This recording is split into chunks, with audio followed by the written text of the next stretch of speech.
myself situation. All right, so let me get started here. You got me scared there for a moment. Yeah, we get a little bit of dead silence. Look, there's one thing that John Kane is famous for. He doesn't leave a whole lot of air. Oh no, you dead air? Oh, never. All right. So, folks, we are connecting up just simply via phone. So hopefully everything goes well with the program. So bear with us if we have any glitches. I'm hoping to get my friend David Harmony joining me also with the program. But let me explain a little bit what I'm doing here. First off, again, let me acknowledge that I love doing this show on WBAI and WPFW, speaking to New York City and to Washington, D.C.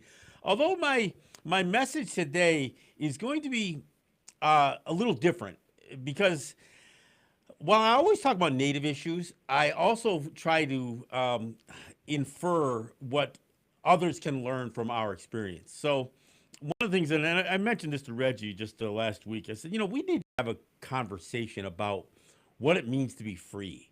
Because, I did a show a couple of weeks ago where I talked about how the formerly enslaved people of African descent were declared U.S. citizens with the 14th Amendment. I talked about how Native Hawaiians were declared U.S. citizens when the United States illegally occupied the Hawaiian Kingdom.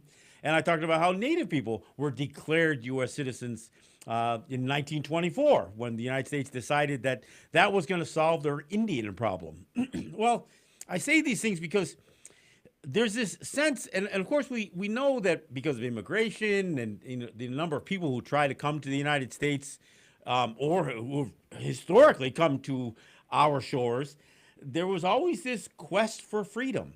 And at least that's allegedly why people came. I think some of it was quest for dollars and wealth and affluence for many. But so what is this quest for freedom? And what does that really mean? And does being an American automatically make you free? I remember that famous excerpt that was all across social media with the guy who was asked. He's a television executive. He was asked what makes America the greatest place in the world to live, and some of the other folks were saying freedom and and all this other stuff. And he says freedom, and he starts listing all the other countries that have freedom. And my question is, do they? I mean, do they? When I think about what was born out of Europe in the first place, and the feudal systems of Europe, and the monarchies, and the haves and the have-nots, and and all. So who is free? I mean, is freedom definitely only tied to wealth and affluence? Because I suggest here in the United States, they didn't fix that problem. If they thought getting rid of the monarchy, and I know there's a big No Kings rally going on all over the place this weekend, if you think getting rid of the kings meant that everybody was free, I got news for you. So I want to talk. This is what I want to talk about on the program today. I want to talk about what it means to be free, and how do you claim your independence? Look, we're coming into this year's 4th of July, or some of us call it the 4th of July. So we're coming into this, and people are going to be celebrating the 250th anniversary of the founding of the United States. Well, it's really the 250th anniversary of declaring independence from the king. Yeah, how you doing with that? How's that working out for you? And I know people say, well, the lifestyle's so much better here in the United States. That's why everybody wants to come here. Well, I just wonder how those who are really straggling to get here are really making out.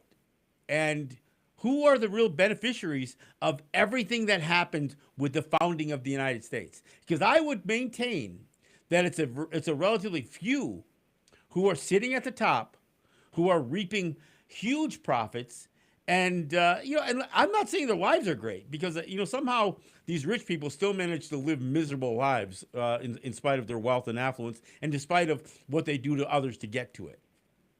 So I mean, this is part of the conversation that I want to have, because I think we need to figure out, what does it mean to be free? Because I would maintain and will argue that being a U.S. citizen doesn't mean you're free. In fact, from a native standpoint, we went from being an independent people, a free and independent people, albeit in the throes of much conflict with the United States and some of the things that they were doing to our people. But technically, we were free of the U.S. Constitution.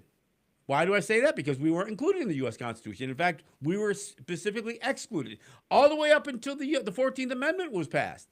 We were still excluded from the elements of the U.S. Constitution. And that's clear. So anybody who thinks that, well, does that what it really means? Yeah, that's what it really meant. So in 1924, when the United States declared we were U.S. citizens, what were we before and what were we after? Because if those who would suggest, well, the formerly enslaved, they were free when they were declared U.S. citizens, were they? I don't know what they were between the period of time that slavery was abolished and they were declared U.S. citizens. I don't know what they were in the middle of that. But I don't think anything really changed dramatically when they were declared U.S. citizens, I would maintain. And of course, we went through 100 years of Jim Crow after that, too. So, I beg the question, how do people perceive freedom? And how do they perceive their lives as being free? Because, again, let me explain what the definition of a citizen is. A citizen has nothing to do with freedom. The definition of a citizen says you have an allegiance to a government that in exchange gives you some protections, basically, and some rights that the government can afford you. Well, what about inherent rights? What about human rights? Does the government give you human rights, or is their job supposed to be to protect you in that name? So I maintain that I have no allegiance to any nation, to any government, native, non-native, global, international. I have no allegiance to any of them. Why? Because they've never demonstrated any real effort to assert and protect the freedoms of anybody. And, I get it. In the United States, the wealthy are free to make as much money as they want, and there's no limitations on it. In fact, the more money you make, the less you're taxed as a percentage of your income on everything from Social Security right on up through. So the rich are free to make all the money they want, and in many ways are free to do it in any manner that they want. And as much as they put regulations in place that are supposed to protect consumers and that kind of stuff, they really aren't protected.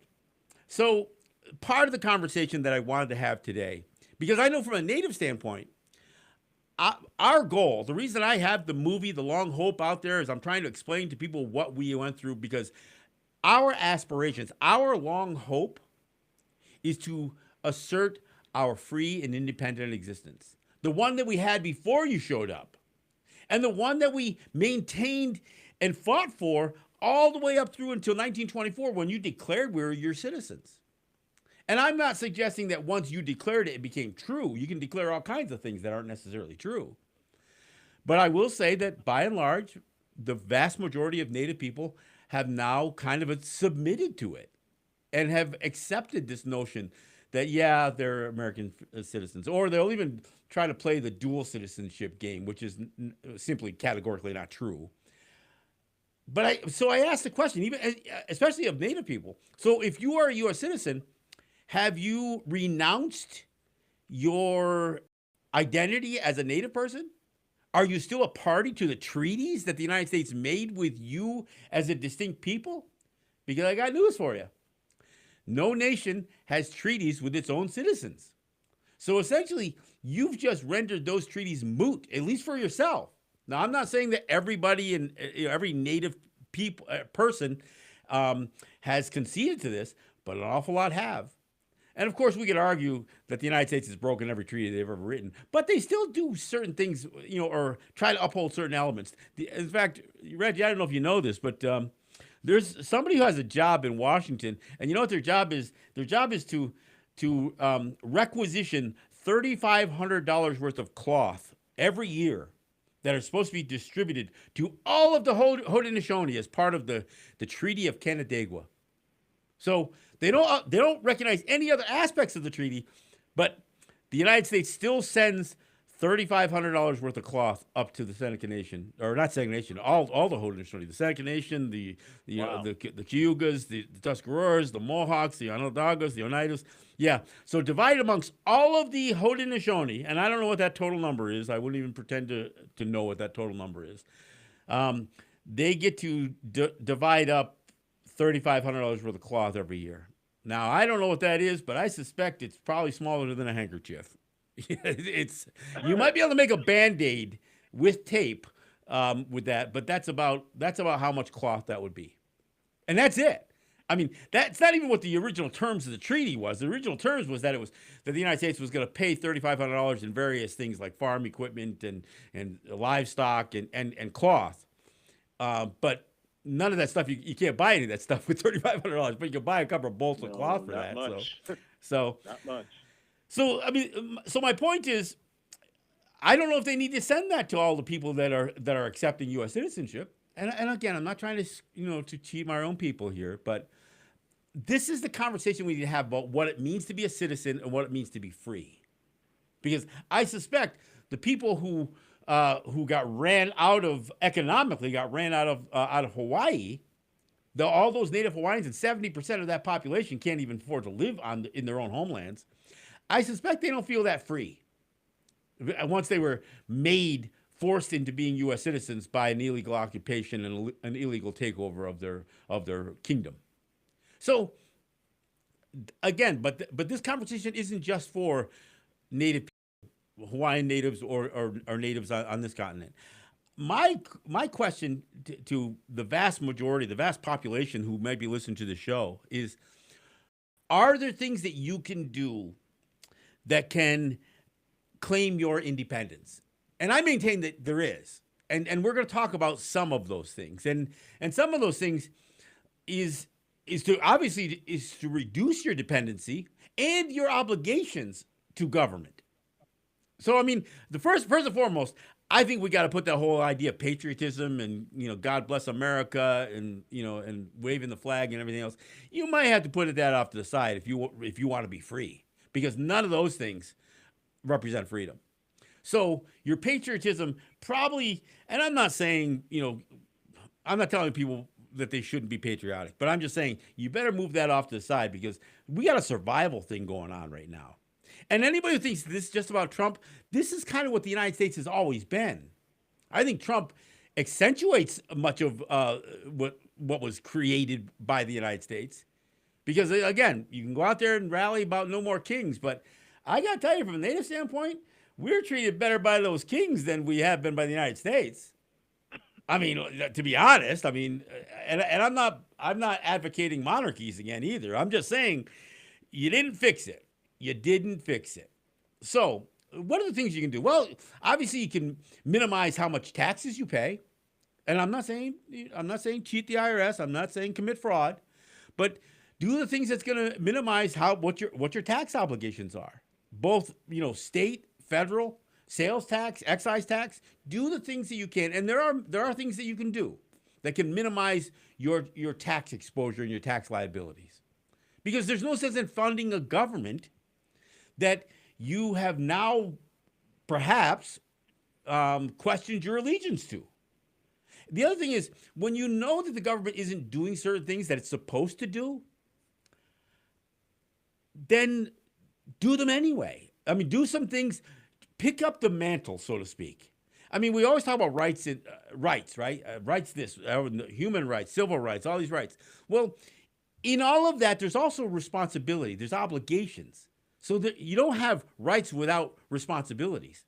So as for instance, if you're waiting for somebody to come clean your street and you got a broom sitting by your door, you can sweep, right?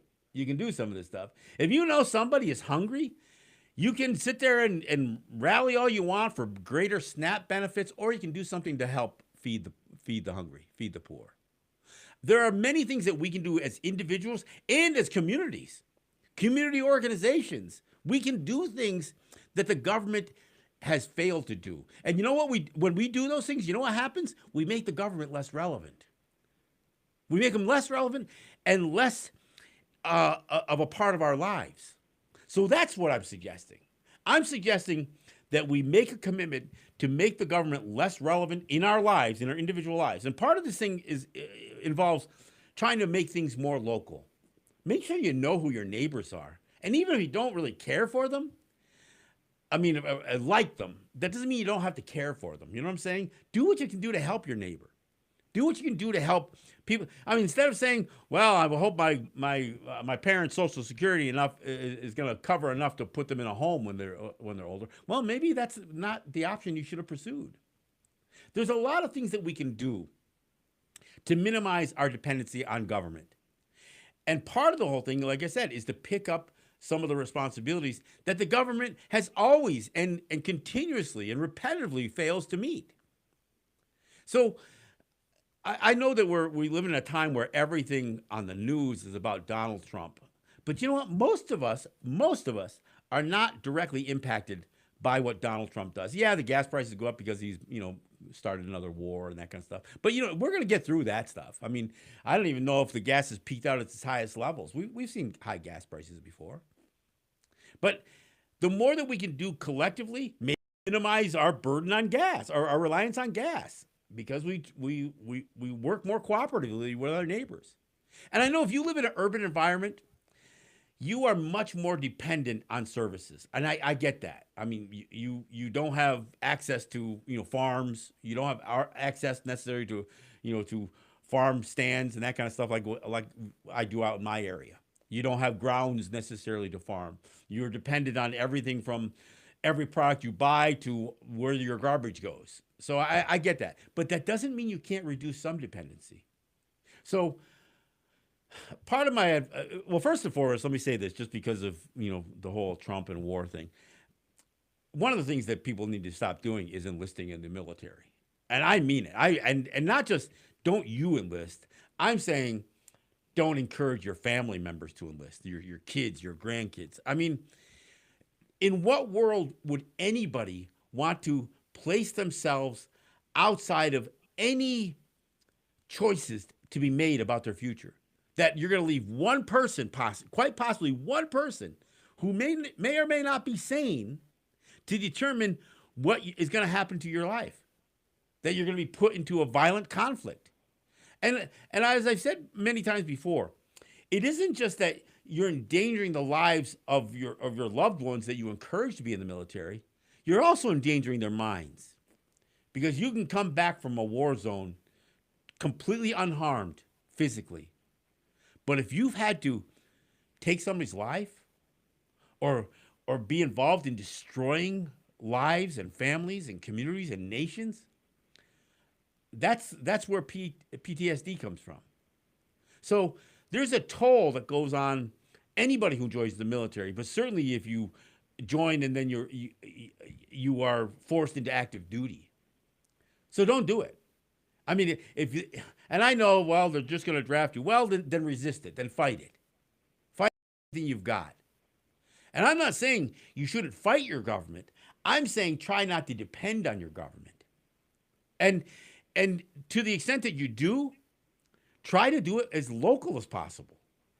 Try to keep your politics as close to where you live and as close to what you do and as close to what impacts your life directly. Try to do that. I think that's what's important at this point. At this point, we need to, I hate to use an expression that the native people face, but circle the wagons. There was this thing, I don't know, Reggie, or I don't know if David's on the line, but I don't know if you ever heard of... David is on the line. I don't know if you ever heard of transition towns. Transition towns was this movement, and it started in Europe, actually, because some of these townships decided they don't want to have dependency on people they'll never know or see. So what they did is they tried to make their communities more sustainable, more self-sustaining, more independent. And there's a few in the United States that have tried to do that too. But I think this concept of trying to transition your neighborhood, if not your bigger community, into being more independent. And that means more bartering. That means a lot more connection to the people closest to you. I think that's what's important. I think that is what's important. And I know I'm having my friend David Harmony join me on the program. We've talked about, now David does a bunch of work more in in corporate America, which is where he's more connected to trying to get people to understand responsibilities, not just rights, and not just, well, who's supposed to do this job kind of thing. So David, go ahead and weigh in a little bit on some of what I've already offered up here. Hey, John. There you go. Good I to be got you here now. again. Yeah. Thank you. Can you guys hear me okay? Yeah, I can hear you I fine. hear you fine. All righty. Yeah, boy, I love everything you said. There's so much I'd like to double back through. But yeah, I'll just reintroduce myself briefly. David Harmony. I've been working in corporate America 35 years.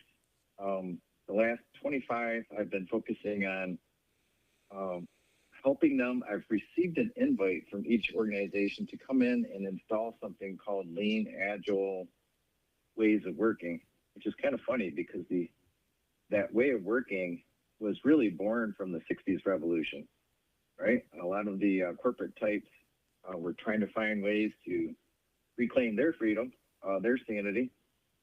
And while they were visiting in the various Burning Man camps, they probably ran into one or three of us Indians, right? And we started sharing with them, life should be cyclical, not linear. That's part of your grief, your anxiety. So we showed them ways to observe the cycles and to run their businesses accordingly. We showed them how certain roles and responsibilities ensure that there's more of an egalitarian, collateral kind of existence where everybody's equal within the team, within that layer of the company, within that product line. And so my concluding point is it's funny how here we are, right? As of about 2010, we started scaling these practices, but their origins go back to the 60s. Or before. Yeah. Well, our view of that goes back, I don't know, 50,000 years. Yeah.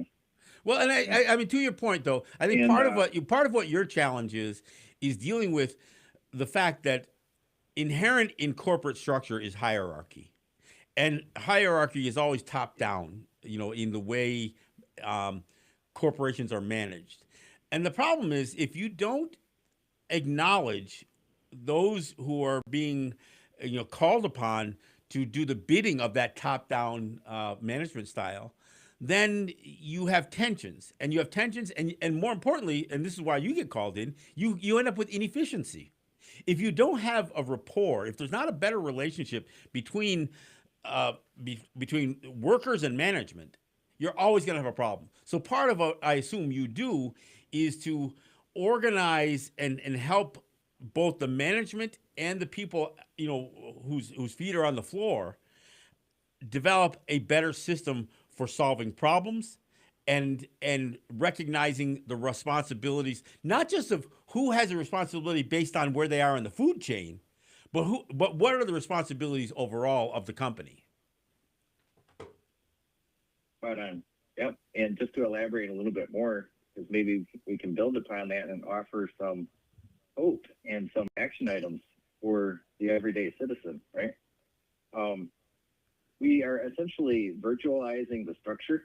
So we're saying we promise not to tamper with your traditional top-down structure. We're not going to suggest that you flatten the organization as first-order business. But what we do need is a virtual networking structure, which is synonymous with how we lived as original free existing. And so what we do is we basically say, I want two different groups of thinking going on. I want one group of people to think about, why do we exist? What's our mission? What's our value system? And what do we need to do to nurture that, to hone that, and to own why we exist? So in corporate America, that's called your vision, your mission, and your strategy, right? And far too often, that's not being owned properly, which is the origin of efficiency. If your people are operating without intentional, aligned direction back to those values and the mission statement, then it's total chaos. And that's usually what I see in a top-down manner, that we're not owning the what and the why of the organization. Now, the second group of thinking is the how. Okay, how are we going to actually do that? That's your community, right? So if we were to think back not even 50,000 years, just pre-contact. We did that quite well, right? Because we had those two categories of thinking constantly flowing in a cycle. And those cycles were against shorter timelines. Like we would check in every day with one another. How are we doing on wood, right? Are the food caches ready because here comes winter, that sort of thing, right? And then against broader cycles, like every week, every 2 weeks, every month, we think about, okay, how did that go? And we don't forget that we have to reflect, learn, and adapt our behaviors, our community actions, right? So if we don't take a moment to say, wow, we really botched that one, we're in for a hard winter, well then, or how are we getting any better as a community? So in the corporate environment, we do the same thing. We basically show them how to reflect on their strategy. Are you doing what you promised to do for society? And often the answer is no. We don't even own our vision and mission statement anymore. So our strategies are all out of whack and out of alignment. So I'll stop there for a second. Well, and it's interesting. You mentioned before we went on air this notion that somebody's job may simply be to open the envelope and not read the contents. And so I mean, one of the things that and I have got to stress this: governments are not corporations, even though they are top down, and there's no question about that. The thing is, if you have a job, you have signed up for an obligation to perform something for that company. Okay, so you've already made that commitment, and you can just do the bare minimum. You can do what's being asked of you to earn that paycheck. Well, as a quote unquote citizen, there's a different relationship there, because you, as the basic low level citizen of the United States, you haven't signed up for an obligation. Yes, you're being taxed, and there's some certain things that they try to impose upon you, restrictions, regulations, and that kind of stuff. So what I'm suggesting, and which is a little different than somewhat what David's talking about with the corporate system, but what I'm suggesting is, let's us investigate how we can proclaim more independence, because we don't really have that much of an obligation. Again, we can reduce tax burdens, and we can reduce our dependency on government. One of the things that, and I, as a Native person, I explored a lot of these things that, like government set-asides and what they call hub zones, and all these things that were supposed to, where the government was supposed to provide either, government contracts, special benefits to Native people, or to people who have suffered economically, or socially, or whatever else. But I gotta say, every government contract comes with strings. Every government program comes with strings. So what may seem like a gift, oftentimes is a burden. And one simple, I'll give you a simple example. Native people do not necessarily subscribe to the notion that we need to register for the draft. We don't. I mean, and we'll fight you over it. So we don't feel the obligation for our boys turning 18 years old to sign up for the for selective services. But there were certain programs. Hey John, what are we fighting for? Freedom. Yeah. So one of the things, among the programs that is offered by sometimes the state, sometimes the federal government, are like summer youth programs. And one of the programs that was offered to the Seneca Nation, right on the top of the list, in order to qualify to be a part of one of these programs, if you were 18 years old, you had to bring your documentation that you had signed up for selective services. And so we made noise about that, and that kind of got stripped away. But see, that's what the normal assumption is. That's just there, and then people go along with the stuff. And so often, when you find yourself with a government contract, you're trying to meet the milestones that program offers, which is not necessarily in the best interest of your company or you individually. So again, this is one of the reasons why I'm saying we've got to do more that keeps us at arm's length from some of these government programs and government set-asides. Go ahead, David. Yeah, and John, recall when you and I were riffing on a personal phone call, the idea of making sure we set up shop across from every recruiter at these high schools, right? To kind of counter and ask, do you know what you're signing up for? Do you know who you're about to go fight? They look an awful lot like you. So yeah, I think you're wise to bring that up time and time again, that we need to find ways to offer the right information. Kids are being lied to.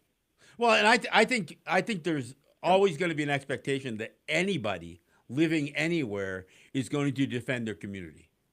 But being sent to Iran or Venezuela or Colombia or Cuba or Greenland or Canada, I mean, go figure, right? I mean, the idea that somebody else is going to tell you who your enemy is, and of course, the first thing they got to do is they've got to initiate an effort to dehumanize the people that you're going to engage, even though they're going to look a lot like you. They're going to have all the hopes and aspirations that you have, and as will their children. So I mean, this is why I say I don't care if they're offering you free college. I don't care if they're offering you discount mortgages on your home. I don't care what they're offering. The cost, and I don't mean just the cost of your own life, which obviously is extreme, but the cost that you are giving for that is unmeasurable, immeasurable, and it's too much. And again, it'd be different if you had some say in it. You know, one of the things that, you know, the original the first Europeans who came to our territories, they marveled at how we had societal structure without all the rigidness that Europe had. We didn't have courts, we didn't have kings, we didn't have armies, we didn't have you know people with weapons trying to keep people in line. Mm-hmm. We didn't have any of that stuff, and yet we could defend ourselves, and we did defend ourselves, and we had processes for resolving conflict, and even when some of those conflicts led to a loss, we had ways of resolving that, and it wasn't the rigid institutional systems. I mean, we're always faced as Native people. We're always faced with this idea, this prospect of entering into policing agreements with the outside policing authorities, or creating our own police force that just resembles theirs. Well, and I got to ask the question: how's that working out? I mean, if you're going to create a quote unquote tribal police force because you have a drug problem, well, how are they handling the drug problem off our territories? It ain't getting done, folks. So the whole idea is that we need to come up with our own systems and our own processes for dealing with these conflicts. Go ahead, Dave. I'd like to offer two words that you and I have been discussing a lot. Accountability is not responsibility, right? As an individual, we are either responsible or we're not. Accountability is something in the aggregate where you're trying to hold others accountable. So it's so important that the foundation of any community, of any scale, understands the value system. They understand how they want to live, try not to utter strategy in that context. And then what are they actually doing in any given season or in corporations, any fiscal quarter? What are you doing to own that, to own your promises, right? And then what you would do is you would include the entire community in shaping that direction. They would find that inspiring because they were included. They shaped and influenced the action items coming out of that. And now, because they're inspired, they will hold themselves responsible. You don't need to throw me in a chokehold, punish me, threaten me with firing me from the job, not giving me my annual bonus, which is a common maneuver, right? All the other things that we know and hate about the prevailing systems that surround, that's a fundamental difference. And again, that's basically what I've been offering the U.S. for 25 plus years, right? How do you hold yourselves responsible? And what you're doing is you're actually going back to original pre-existence. So I'll leave it at that. Well, and again, I think it is important that people understand the difference between accountability and responsibility, because accountability is something that you signed up for that. You've taken a position that is going to come with a certain standard of accountability that you're supposed to have. Now, if that fails to happen, for those of us who are still living our lives, the failure of somebody else to be accountable makes that the responsibility drop to us anyway. So my point is, when I say let's all do what we can to reduce our dependency on government and reduce the relevance of government, because that does two things, or one of two things. And David and I talked about this. For one thing, if you start to show a better system within your community structure, within your community organization, if you start to demonstrate that you have not only the capability, but you're using a system that those who are supposed to be accountable fail to recognize, you're either going to shape them to do the right thing, to change, and to step up in terms of their accountability, or you're going to work them out of a job, which either one of those things are positive, right? Either one of those things are a good thing to do. So I think the idea of trying to make government less relevant, because that means that they have to work harder to be relevant. And I don't mean authoritarian. I mean they need to work harder to provide the things that they're supposed to provide. Because again, let me go back. Look it up in the dictionary. The definition of a citizen. The citizen, by definition, is a person who has accepted or who has declared an allegiance to a government in exchange for some services or protections that government's going to give them. And I think we got to rethink whether we want to even claim to be citizens, at least within that context. Go ahead, Dave. Do we know what we signed up for? I asked this question in corporate America more times than I can repeat. And most of the time, they are shocked. By the time we get the organization operating properly, the right vision and value statements are aligned, the strategy's flowing, the people are included, I would say 30% of the time, John, people leave.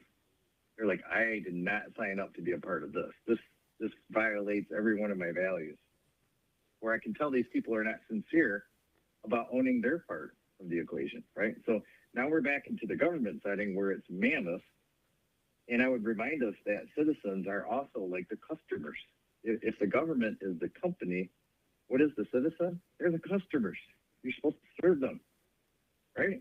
Yeah. So how are we feeling, customers? Do we like how we're being served? Well, and I think therein lies, there are some similarities, obviously, between the corporate structure and essentially societal structures associated with government and that kind of thing. But yeah, I think we really do have to rethink what our responsibilities are. And obviously, when you look at your family, you know that what your responsibility is to each other in terms of a relationship, a husband and wife, or partners, or whatever it is, or your children, or maybe even your extended family, the obligations you have towards your parents who may have, reached a ripe old age and that kind of stuff. But oftentimes we're still trying to relegate that to somebody else. Look, we're sending off our kids to schools, public schools, and we have no say in what they're teaching for the most part. Again, when people talk about, well, I want, getting involved in politics. Well, the first place to get involved is in a school board. Get involved directly in what your school is educating your children to. And I'm not going to argue, well, let's ban wokeism and all that. No, I'm not talking about that. There's certain basics that I think our kids need to learn about. And I got to tell you, the textbooks that are still being used today, written in the 60s, have some of the most racist crap you can imagine in those, especially, and of course I'm thinking about history books in the first place, but much of it. Much of the literature. Every time, something, makes a headline, some book makes a headline, you're immediately going to get the right to say, oh, we got to ban that book. That's too woke. That's too this, that's too that. And I'm saying, the hell with those guys in Washington. In fact, the hell with those guys in any of the state capitals. You need to work this through with your local school boards and fight for the rights of your kids. And if not, take them out of school. Come up with other solutions, community ways, communal ways of dealing with your kids' education. Because if you're not satisfied, I go back to what I said earlier. Make them irrelevant. Make them irrelevant. Go ahead, Dave. So, John, when we ban a book, I would make that synonymous with value conflict. Well, no. We've either got expressed or implied hidden values as a country, and that book is contrary. I don't want that. I see that all the time in corporate America, and there's maneuvers to get around that, because otherwise, if every employee leaves, who are you going to tax, right? And I keep switching between contexts, but you have to remember who's your customer, the citizens. You work for the people of this country. If it was actually operating, in a, I won't even say intended design. You and I have discussed, the Constitution, how it was framed, probably more so for the property owner. But we can't lose sight of the fact that we have, ultimately, it's about local reality, I would suggest, John. Right? I control what happens in my yard until something crazy happens, and it's getting crazier each day, like maybe ICE shows up, or some federal or state authority is messing with my local reality.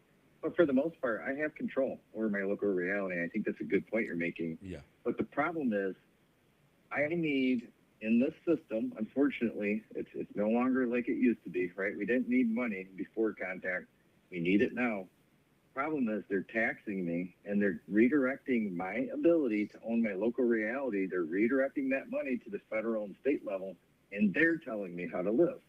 I think that's a key part of our challenge, right?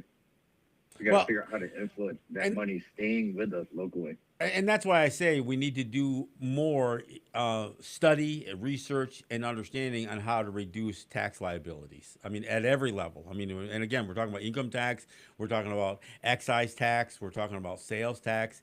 And I mean, when you think about how bizarre it is that when you purchase certain goods like a car, you're going to pay tax when you purchase that car. And then you're going to pay more taxes when you put that car on the road. You're going to pay more taxes, and then if you sell that car, you're going to there's taxes going to get paid again. It's already been paid once on that car; it's going to get paid again. And there's highway use taxes. There's tolls that you're paying. The amount of ways that they're figuring out how to extract money from you. And look, I'm going to say this too, as somebody who's defended native gaming, even though I have my own apprehensions about the gaming industry. Every government-run gaming facility is essentially a backdoor way of taxing you. The lottery system, they get you to dollar to dream. They tell you, you go in there and you lay your money down and you give up millions and millions, I should say billions of dollars. Lotteries, all of that stuff. They are just finding, and they aren't using the money for what they said they were going to use it for. It was all supposed to be education. It was going to reduce property taxes. Well, how's that working out? How's the education system in the United States doing with all the money coming in from lotteries? How many people have had their property taxes reduced because of the lotteries? So you realize that there's the governments at every level have figured out so many ways of extracting money from you. And when they extract it from you, it's not like they put it right back into the community. I mean, oftentimes money is going to be sucked out of a region and goes to who knows where. I mean, and you're going to have we know the United States right now is spending billions and billions of dollars on this war in Iran. And nobody had any say in that. I mean, there again, no accountability whatsoever. And it's not even just what the United States is spending, because the United States has supplied all these weapons. In fact, some of the weapons that they're trying to defend themselves against are the weapons that they provided those countries. I mean, you can't make this stuff up. So, I mean, this is the kind of thing that I think we have to do more. We have to do more of, and we have to take more responsibility, not accountability, but more responsibility on how much we're going to allow the federal government to extract their allegiance, in terms of dollars anyway, out of us, and how much we're going to dedicate our lives to our families and to our communities and to the people closest to us. Go ahead, Dave. Yeah, I'd like to make a couple points. It's synonymous with a big company billing customers and offering nothing in return. That's our tax system. You can't see me, but I've seen at least a dozen industries. I spent time actually working in the property parceling, valuation, taxing system itself. I've seen some things, and it's quite bizarre. And I can tell you that money is not coming back to you anytime soon. So, but there is one way to apply pressure. And so the second point I'll make is, by a real example, I know my neighbors. The guy to the south of me is an HVAC guy. If we were to apply pressure on the system, why would I go and hire and pay out of the limited remaining money I do have, because the rest is being stolen to fund missile development, right? With my remaining money, I can either hire an HVAC guy so that my work is certifiable so that I can maintain my insurance, which is also a mandate from the government. Instead, if things really get dicey, which I think we're heading towards, I know I can call on my HVAC neighbor to fix my problem, and my home is heated, and we're good, right? Yeah. I think that's kind of what John's hinting at. Know what your neighbors are capable of and help one another. I have skills that I can bring to him. We're back to the, I hate the word bartering too. We're back to just supporting one another as a physical local community. And the more pressure that you apply in that way, we're back to John's leading point.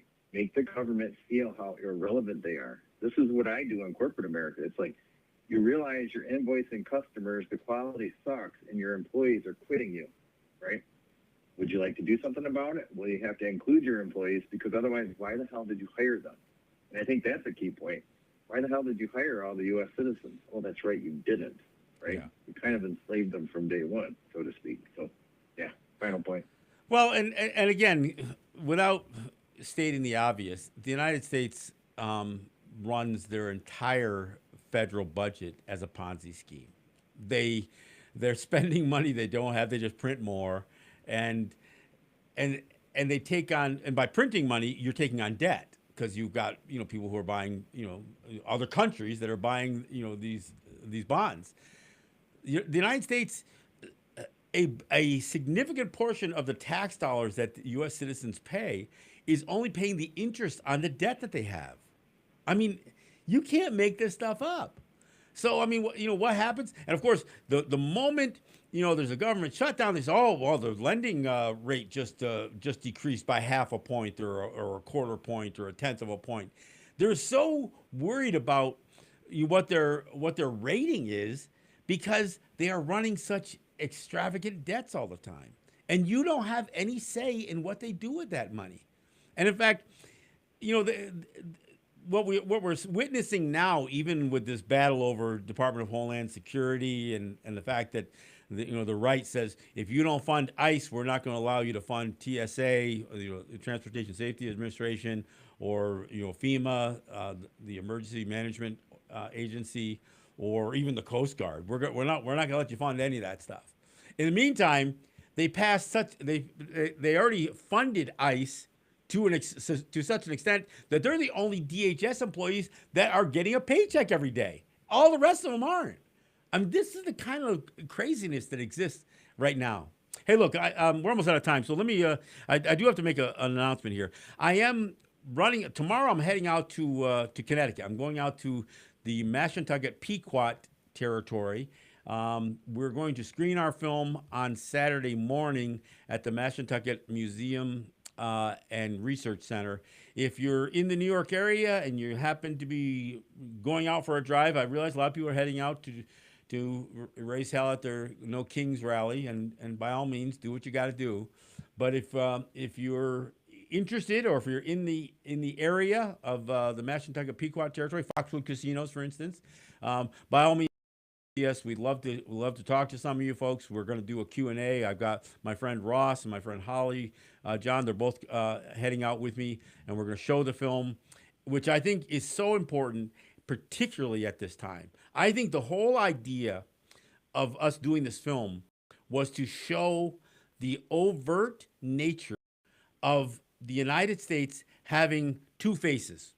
On one face, their so-called Constitution was always supposed to be about restricting the government's infringement on the rights of its citizens. That's what the Constitution is supposed to do. But then you have this other thing, imperialism, colonialism, which totally violates any protections and every aspect of what the United States did in its westward expansion violated every aspect of their Constitution.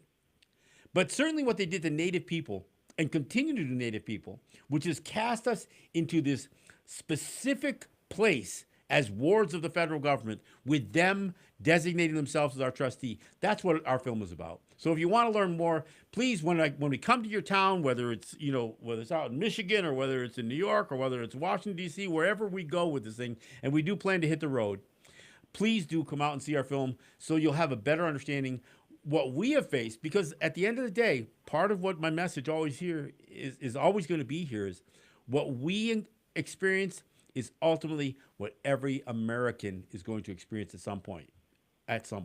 So I want to thank you all for listening. I want to thank you for being a part of this program. David, I want to thank you for joining me once again. We'll have you back, I'm sure. And again, if you can make it out to န့囤蜱 Museum and Research Center, by all means, stop in and say hello and see us. I'm John Kane, and this is Resistance Radio. Nyahweh.